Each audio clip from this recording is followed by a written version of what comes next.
আসসালামু আলাইকুম। আজকে আমরা এনডিসি 25 ব্যাচের রাউন্ড 5-এ আসা পদার্থের গাঠনিক ধর্মের কুইজ কোশ্চেনটি সলভ করব। আমাদের কোশ্চেনের বাম পাশে দেখো কোশ্চেনটা দেয়া আছে, আর ডান পাশে আমাদের একটা চিত্র দেয়া আছে। দেখো আগে চিত্রে কি বলা আছে একটু দেখি। চিত্রে দেখো আমাদের একটা M1 ব্লক আছে, একটি M2 ব্লক আর আরেকটা M3 ব্লক আছে। এখন তিনটা ব্লকই পরস্পর তার দ্বারা কানেক্টেড। প্রথম যে M1 আর M2 1 নম্বর তার দ্বারা কানেক্টেড, আর M2 আর M3 2 নম্বর তার দ্বারা কানেক্টেড। আর M1 আর এই যে তলের ঘর্ষণ বল হচ্ছে আমাদের 50 নিউটন, M2 আর তলের ঘর্ষণ বল 30 নিউটন। এটা আমাদের চিত্র দেয়া আছে। এখন আমরা কোশ্চেনের উদ্দীপকটা পড়ি, দেখি কি বলা আছে। চিত্রের চিত্রের 1 নং তারের প্রস্থচ্ছেদের ক্ষেত্রফল এত, অর্থাৎ আমাদের 1 নম্বর তারের প্রস্থচ্ছেদের ক্ষেত্রফল দেয়া আছে। এখন 2 নং তারের দৈর্ঘ্য দেয়া আছে, প্রস্থচ্ছেদের ক্ষেত্রফল দেয়া আছে, আর ইয়ং মডুলাস অর্থাৎ ওয়ার ভ্যালু দেয়া আছে। আমাদের বলা আছে যে এম থ্রি যদি 20 কেজি হয়, অর্থাৎ M3 = 20 কেজি ভরযুক্ত করায় প্রথম তারটি ছিঁড়ে যায়। আমি M3 এর ভ্যালু যদি 20 কেজি করি, তাহলে এই যে প্রথম যে তার ওটা ছিঁড়ে যায়। যেখানে F1 ঘর্ষণ বল M1 ভরের জন্য আর F2 ঘর্ষণ বল M2 ভরের জন্য ক্রিয়া করে, যেটা আমরা চিত্র দেখে বুঝতে পারতেছিলাম। আর জি এর ভ্যালু দেওয়া আছে 10 মিটার/সেকেন্ড স্কয়ার। এখন আমরা আমাদের গ নম্বর কোশ্চেন কি বলা আছে দেখো, যে প্রথম তারের অসহপীড়ন কত। এন্ড অসহপীড়ন জিনিসটা কি? অসহপীড়ন বুঝতে হলে আমাদের আগে বুঝতে হবে অসহবল কি জিনিস। অসহবল কি জিনিস?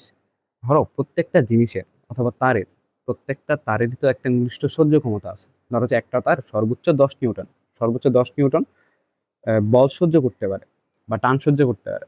তুমি যদি ওই তারটাকে 9 নিউটন তার দাও, তাতে টান দাও, তাতে কিছু হবে না। 10 নিউটন দিলেও কিছু হবে না। তুমি যখনই 10 নিউটন থেকে আর বেশি টান দিবা, 10 নিউটন অ্যাক্সেস করে যাবা, বা 10 নিউটন থেকে বেশি 11 নিউটন বা 10.1 নিউটন টান বল দিবা ওই তারকে, তখন ওই তার ছিঁড়ে যাবে। তাহলে আমাদের যে একটা তার বা একটা বস্তু সর্বোচ্চ ছিঁড়ে যাওয়ার আগে যেই পরিমাণ বল সহ্য করতে পারে ওইটাকে বলা হয় অসহবল। তাইলে এখানে আমাদের বলছে যে M3 এর একটা ভ্যালু আছে 20 কেজি। ওই 20 কেজি বল দিলে আমাদের হচ্ছে T1, মানে অর্থাৎ 1 নম্বর তারটা ছিঁড়ে যায়। তার মানে M3 যদি 20 কেজি হয়, তখন আমাদের 1 নম্বর তারে একটা টান বল সৃষ্টি হয়। তাহলে ওই যে টান বলটা ওইটাই কি হবে, আমাদের অসহবল হবে না। কারণ এই তারটা সর্বোচ্চ এই পরিমাণ টান বলেই সহ্য করতে পারতেছে।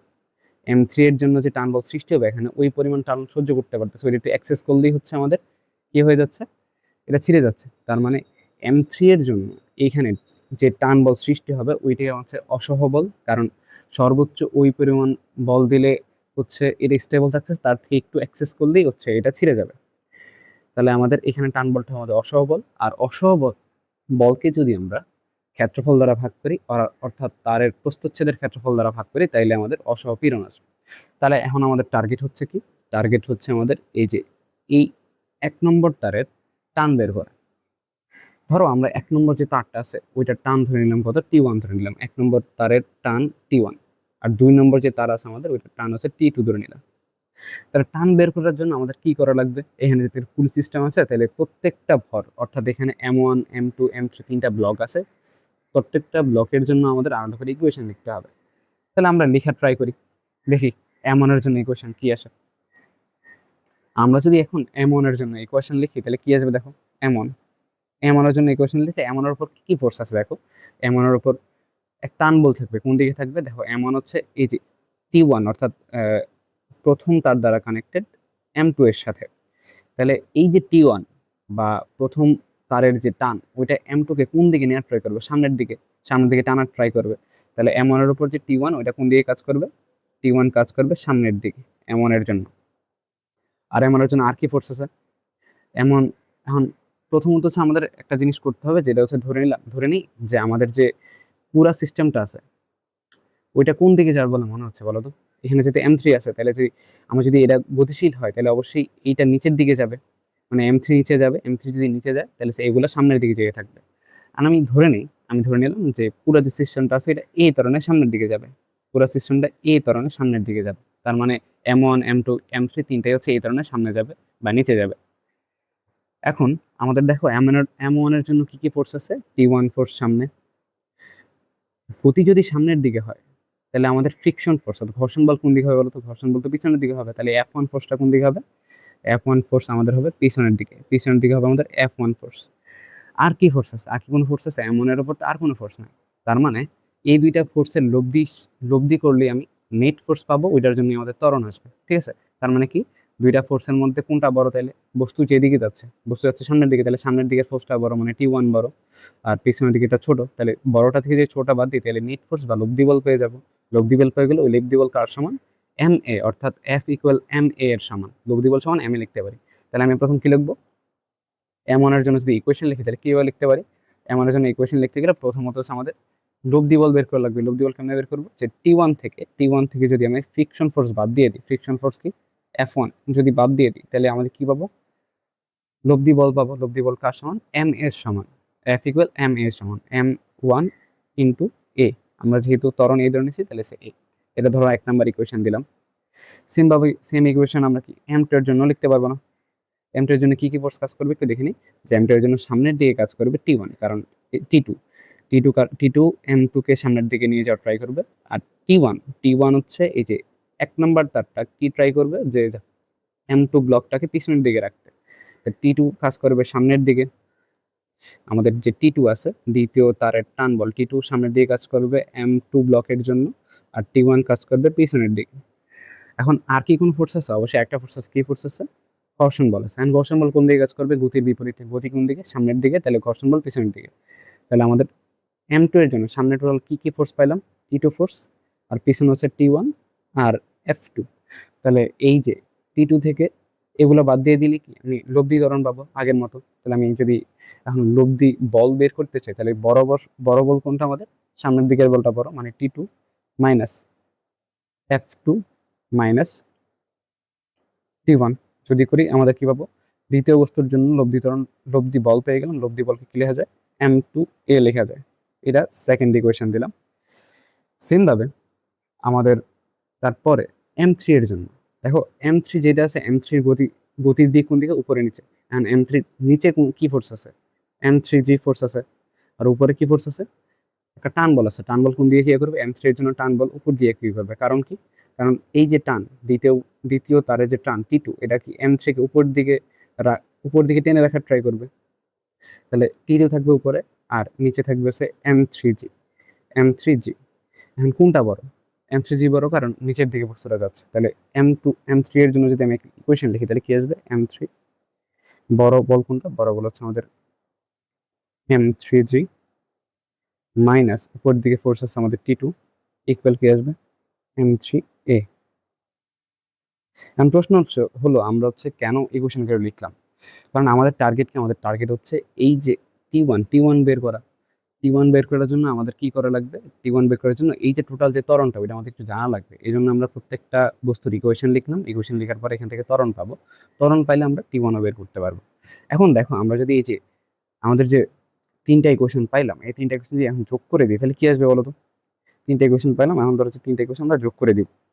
যোগ করে দিলে কি আসবে? দেখো, আমাদের এখানে বেশ একটা ইন্টারেস্টিং জিনিস ঘটবে। 3টা ইকুয়েশন যোগ করে দিলে এই যে T1 মাইনাস T1 করা যাবে, T2 মাইনাস T2 করা যাবে, আবার আর কিছু করা যাবে না, ঠিকঠাক থাকবে। এখন আমরা যদি সবগুলো যোগ করে লিখি তাহলে কি আসবে বলো? যে এখানে থাকতেছে আমাদের M3G, বাম পাশে আমাদের M3G minus F1 minus F2 equal ডান পাশে কি থাকতেছে? M1A M2A M3A, তিনটার মধ্যে A কমন, তাহলে A কমন নিয়ে নিলে কি আসবে? M1 plus M2 plus M3। এখন দেখো, এখানে আমরা চাইলে ভ্যালুগুলো বসাইতে পারি না? ডান পাশে আমাদের ভ্যালুগুলো আলাদা করে লেখা আছে, আমরা চাইলে এগুলা এখানে বসাই দিলে কি আসবে? দেখো, M3 এর ভ্যালু হচ্ছে 20 কেজি, 20 কেজি ইন্টু জি এর ভ্যালু হচ্ছে 10 দেয়া আছে আমাদের। F1 কত? F1 হচ্ছে 50, F2 হচ্ছে আমাদের 30 ইকুয়াল A ইন্টু M1 এর ভ্যালু হচ্ছে 20, M2 15, M3 20। এখান থেকে যদি সিম্পল ক্যালকুলেশন করি তাহলে আমরা এর ভ্যালু পেয়ে যাব। এর ভ্যালু তাহলে কত পাবো আমরা? এর ভ্যালু পাবো হচ্ছে 2.18 metre per second square, 2.18 metre per second square. এর ভ্যালু পাই গেলাম। এখন প্রশ্ন হচ্ছে, ভাই আমি তো এর ভ্যালু পাইলাম, আমি তো টান পাইলাম না, T1 পাইলাম না। তাই T1 বের করার জন্য কি করতে পারি? দেখো, আমরা এর ভ্যালু বা ত্বরণ জানি। এখন এই যে প্রথম 1 নাম্বার যে ইকুয়েশনটা আছে, ওই ইকুয়েশনে যদি আমি ত্বরণ বসাই দিলে এটা জানা, এখান থেকে T1 বের করতে পারবো না? ইজিলি বের করতে পারবো। তাহলে আমি কি করবো? 1 নাম্বার ইকুয়েশন থেকে T1 বের করতে পারবো। 1 নাম্বার ইকুয়েশন কি দেওয়া আছে? T1 মাইনাস F1 এর ভ্যালু কত, F1 হচ্ছে 50, তারপর হচ্ছে M1 এর ভ্যালু হচ্ছে 20, ইন্টু এর ভ্যালু তো আমরা বের করলাম 2.18। ওইখান থেকে দেখবা যে আমাদের T1 বা প্রথম তারের টান বল কত আসবে, প্রথম তারের টান বল আসবে আমাদের 93.64। এটা হচ্ছে প্রথম তারের টান বল, এত নিউটন। আমরা চাইলে দ্বিতীয় তারের টান বলটাও বের করে রাখতে পারি। কিভাবে বের করতে পারি দেখো, যে আমরা ত্বরণ তো জানি।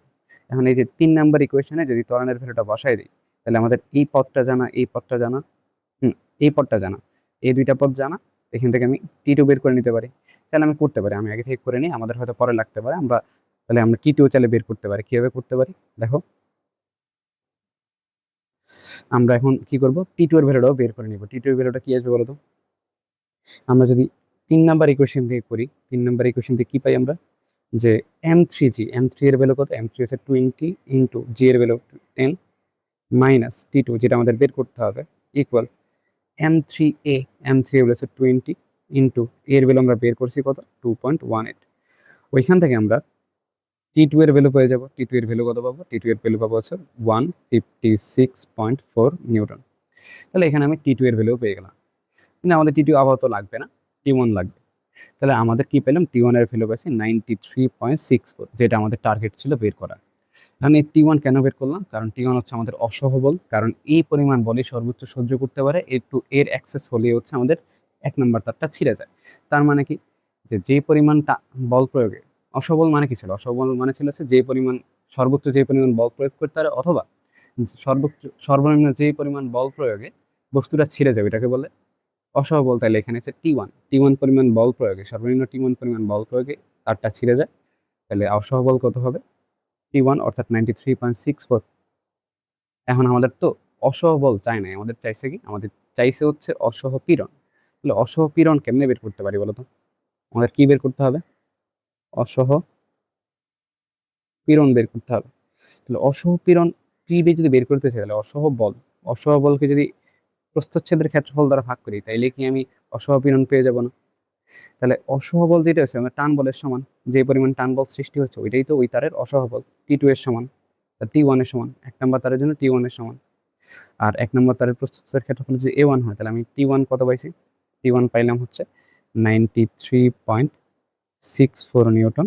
আর 1 নম্বর তারের যে প্রস্থচ্ছেদের ক্ষেত্রফল আমার উদ্দীপকে দেয়া আছে, কত দেয়া আছে বলতো, যে 0.5 ইন্টু 10⁻⁻6 মিটার স্কোয়ার। মানে ওইখানে যদি আমরা সিম্পল ক্যালকুলেশন করি, তাহলে কত আসবে, 1.87 into 10⁸ newton per metre square. তাহলে এটা কি আমাদের, এটা হচ্ছে অসহপীড়ন, সরি। তাহলে আমি আরেকবার বলি, কোশ্চেনে কি বলা ছিল, যে আমাদের 1 নম্বর তারের অসহপীড়ন বের করতে বলা হয়েছে। তাহলে অসহপীড়ন কি মানে কি, অসহপীড়ন মানে হচ্ছে আমাদের সর্বোচ্চ যে পরিমাণ টান সহ্য করতে পারে, অথবা সর্বনিম্ন যে পরিমাণ বল প্রয়োগে কোনো একটা বস্তু ছিঁড়ে যায় বা তার ছিঁড়ে যায়, ওইটাকে বলা হয় কি, ওইটা হচ্ছে আমাদের অসহ বল। তাহলে প্রথম আমরা এই যে T1, M3 এর একটা ভরের জন্য একটা প্রথম তারে একটা টান বল সৃষ্টি হবে, এটা T1। তাহলে সর্বনিম্ন এই পরিমাণ টান বলে হচ্ছে তারটা ছিঁড়ে যাচ্ছে। তাহলে এই টান বলটা হবে আমাদের অসহবল বের করার জন্য আমরা কি করলাম, 3টা ইকুয়েশন লিখলাম 3টা ব্লকের জন্য। ওইখান থেকে ত্বরণ পেয়ে গেলাম। ত্বরণের পরে ওইখান থেকে আমরা কি টান বল বের করলাম। টান বল হচ্ছে আমাদের অসহবলকে প্রস্থচ্ছেদের ক্ষেত্রফল দ্বারা ভাগ করলাম, অসহপীড়ন পেয়ে যাবে। ঠিক আছে, তাহলে প্রথম কোশ্চেনে যেটা আমাদের পাওয়ার দরকার ছিল অসহপীড়ন, আমরা অসহপীড়ন পেয়ে গেলাম, কত পাইলাম, 1.87 into 10⁻⁻8 newton per metre square.